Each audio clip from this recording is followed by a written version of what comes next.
Ay sağ ol. Marala kaykı dedin, zirne köykü dedin. Ağlamadı zırafa, aynı gül beki dedin. Sağ ol. Sağdı yazı sonu gıyda, çiğ gül tilki dedin. Kaloşunu toludurdun gelinlik gözlüğünde. Ağaçını öldürdün gelinlik gözlüğünde. Ay, kara kurban ola. Kara kurban işte.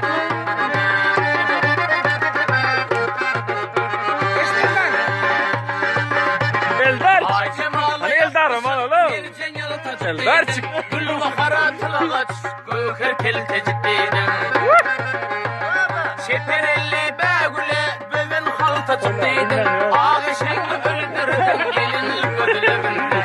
Kaloşunu toludurdun gelinlik gözlüğünde.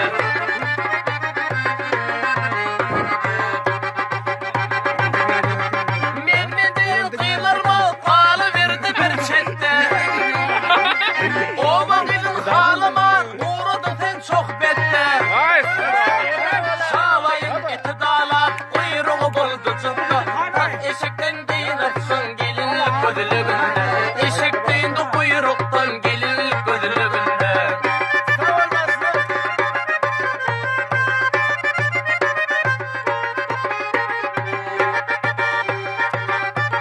Ovaŋıtın ördüp çıktın feher çağında. Altı kancık iyizinde yedi köpek ögünde. Ay, Eşek sağ ol. bakır üstüp verdi köse oyun deminde. Bahçene ver öldü gitti gelinlik gözlüğünde. Kırrıfı yetim kalı gelinlik gözlüğünde.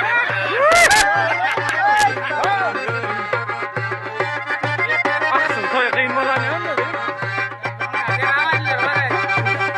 Oğlu kıydı uğrunun ödü tapar baltını. Ay. Köptir ver söyüp yer halı çıkıyın altını. Paltayığın düşmen ke belli toyun vaktini.